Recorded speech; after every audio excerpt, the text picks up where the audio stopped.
శంషాబాద్లో కవిత మాట్లాడుతున్నారు. లైవ్ చూద్దాం. Aditya graduation ceremony పూర్తి చేసుకొని అమెరికా నుండి వచ్చే లోపల మరి ఏదో లేఖ లీక్ అయిందని చెప్పి గత 2-3 రోజులుగా చాలా హంగామా నడుస్తున్నట్టుగా తెలుస్తా ఉన్నది. మరి ఈ సందర్భంగా నేను చెప్పదలుచుకున్నది ఒకటే, 2 వారాల క్రితం నేను గౌరవనీయులు పెద్దలు కేసీఆర్ గారికి ఒక లేఖ రాయడం జరిగింది. నేను ఈ విధంగా కేసీఆర్ గారికి ఇదివరకు కూడా నా ఒపీనియన్స్ ఎప్పుడున్నా కూడా లేఖ ద్వారా చెప్పడం జరిగింది. అయితే ఈసారి నేను మొన్ననే చెప్తున్నాను, కుట్రలు కుతంత్రాలు జరుగుతూ ఉన్నాయని. నేను చెప్పిన కొద్ది రోజుల్లోనే మరి నేను అంతర్గతంగా కేసీఆర్ గారికి రాసినటువంటి ఉత్తరం బహిర్గతం కావడం అన్నది, ఇది మరి ఏం జరుగుతుందో అన్నది పార్టీలో ఉన్నటువంటి మనందరం, తెలంగాణ ప్రజలందరూ కూడా ఆలోచించుకోవాల్సినటువంటి విషయం. నేను వేరే ఏం విషయాలు చెప్పలేదు. నేను కేవలం పార్టీలో ఉన్నటువంటి అన్ని స్థాయిలో అనుకుంటున్నటువంటి విషయాలు. దాదాపు సగం తెలంగాణ నేను ఈ సందర్భంగా ఈ మధ్యలో టూర్ చేసినటువంటి సందర్భంలో తెలంగాణ ప్రజలు అనుకుంటున్నటువంటి విషయాలు మాత్రమే నేను పెద్ద ఎత్తున చెప్పడం జరిగింది తప్పితే నా పర్సనల్ ఎజెండా ఏమీ లేదు. నాకు వ్యక్తిగతంగా ఎవరి మీద ద్వేషం లేదు, ఎవరి మీద ప్రేమ లేదు. కానీ నేను రాసినటువంటి లేఖ చాలా అంతర్గతంగా పార్టీలో మా నాయకుడికి రాసినటువంటిది. అటువంటిది బహిర్గతమైందంటే మరి దాని వెనుక ఉన్నది ఎవరన్నటువంటిది ఆలోచించుకోవాల్సినటువంటి సందర్భం. I have return to my father Shri KCR garu feedback which I got.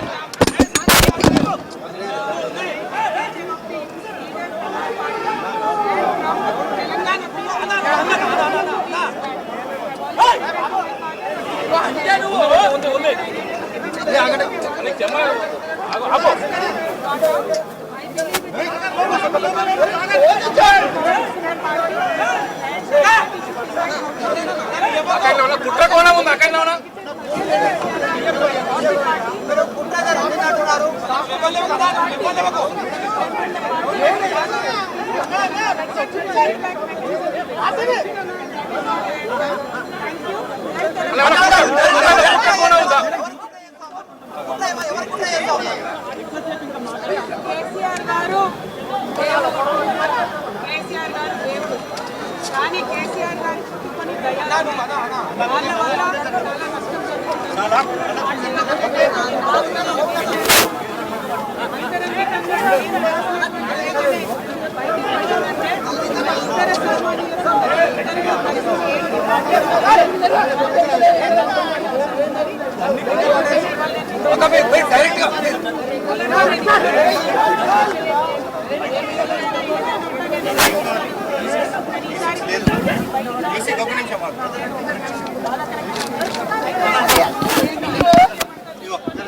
Congress BJP పార్టీలు బాగా సంబరపడుతున్నట్టున్నాయి.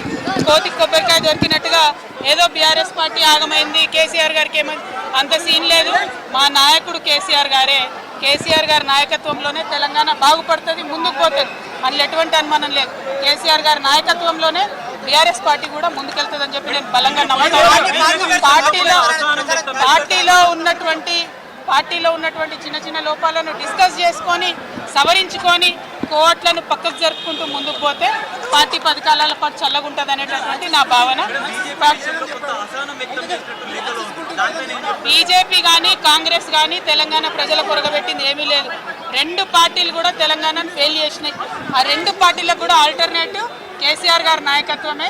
ఆ కేసీఆర్ గారి నాయకత్వంలోనే తెలంగాణ ముందుకు పోతుందని చెప్పి నేను బలంగా నమ్ముతా ఉన్నాను. Thank you.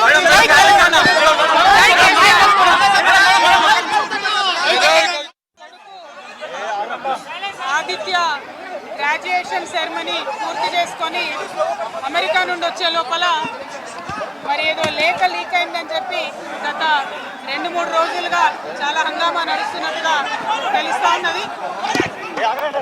మరి ఈ సందర్భంగా నేను చెప్పదలుచుకున్నది ఒకటే, 2 వారాల క్రితం నేను గౌరవనీయులు పెద్దలు కేసీఆర్ గారికి ఒక లేఖ రాయడం జరిగింది.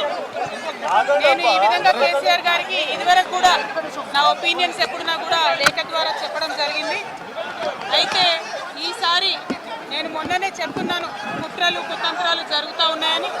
నేను చెప్పిన కొద్ది రోజుల్లోనే మరి నేను అంతర్గతంగా కేసీఆర్ గారికి రాసినటువంటి ఉత్తరం బహిర్గతం కావడం అన్నది ఇది మరి ఏం జరుగుతుందో అన్నది పార్టీలో ఉన్నటువంటి మనందరం తెలంగాణ ప్రజలందరూ కూడా ఆలోచించుకోవాల్సినటువంటి విషయం. నేను వేరే ఏం విషయాలు చెప్పలేదు. నేను కేవలం పార్టీలో ఉన్నటువంటి అన్ని స్థాయిలో ఉన్నటువంటి నాయకులు అనుకుంటున్నటువంటి విషయాలు. దాదాపు సగం తెలంగాణ నేను ఈ సందర్భంగా ఈ మధ్యలో టూర్ చేసినటువంటి సందర్భంలో తెలంగాణ ప్రజలు అనుకుంటున్నటువంటి విషయాలను మాత్రమే నేను పెద్ద ఎత్తున చెప్పడం జరిగింది తప్పితే నా పర్సనల్ ఎజెండా ఏమీ లేదు. నాకు వ్యక్తిగతంగా ఎవరి మీద ద్వేషం లేదు, ఎవరి మీద ప్రేమ లేదు. కానీ నేను రాసినటువంటి లేఖ చాలా అంతర్గతంగా పార్టీలో మా నాయకుడికి రాసినటువంటిది అటువంటిది బహిర్గతమైందంటే మరి దాని వెనుక ఉన్నది ఎవరు అన్నటువంటిది ఆలోచించుకోవాల్సినటువంటి సందర్భం. I have return to my father Shri KCR garu feedback which I got.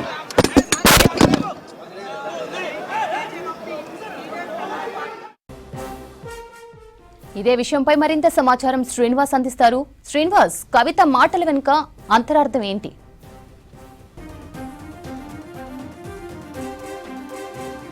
కొద్దిసేపటి క్రితము ఎమ్మెల్సీ కవిత మీడియాతో మాట్లాడడం చూసాము. ఆమె శంషాబాద్ ఎయిర్పోర్ట్ నుంచి బయటకు రాగానే పెద్ద ఎత్తున ఇక్కడ ఉన్నటువంటి జాగృతి కార్యకర్తలు కావచ్చు, ఆయా బీసీ సంఘాలకు సంబంధించినటువంటి వాళ్ళందరూ కావచ్చు పెద్ద ఎత్తున స్వాగతం పలికారు. ఆ తర్వాత మీడియా ముందుకు వచ్చారు. మీడియా ముందు చాలా క్లారిటీ అయితే ఇచ్చారు.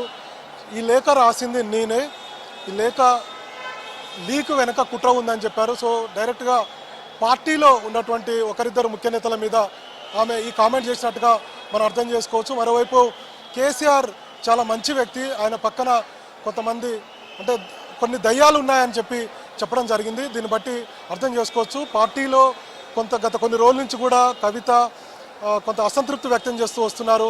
సో ముఖ్యమైనటువంటి నాయకులకు మధ్య కవితకు మధ్య కొంత రాజకీయ వైరుధ్యం ఉందనేది చాలా క్లారిటీ అయితే వచ్చింది ఈ ప్రెస్ మీట్తో.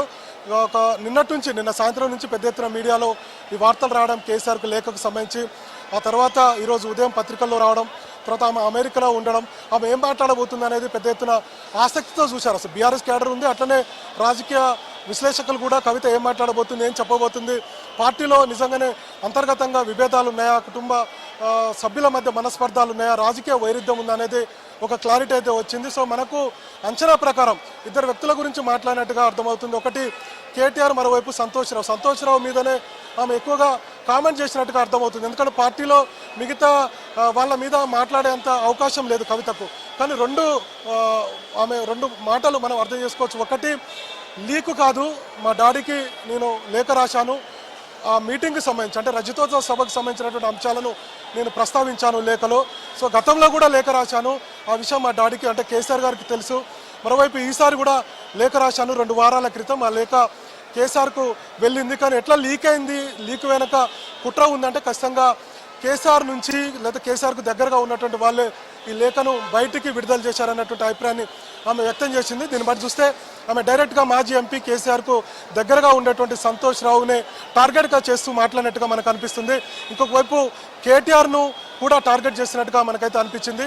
సో మొత్తానికి ఇద్దరు విషయాలను ఆమె అయితే ప్రస్తావించింది. కాబట్టి కేసీఆర్ వెనుకున్నటువంటి దయ్యాలు వాళ్ళు ఎవరైతే ఉన్నారో వాళ్ళ మీద దృష్టి పెట్టాల్సినటువంటి అవసరం ఉంది అనేటువంటి అభిప్రాయాన్ని అయితే ఆమె చెప్పింది. సో మొత్తానికి ఒక క్లారిటీ అయితే కవిత ఇచ్చినట్టుగా మనకైతే అర్థం చేసుకోవచ్చు. సో కొత్త పార్టీ తర్వాత ఇతర అంశాలన్నిటికి కూడా ఆమె చాలా క్లారిటీ ఇచ్చారని చెప్పి మనకైతే అర్థమవుతుంది. Sravanthi. Right Srinivas, thank you.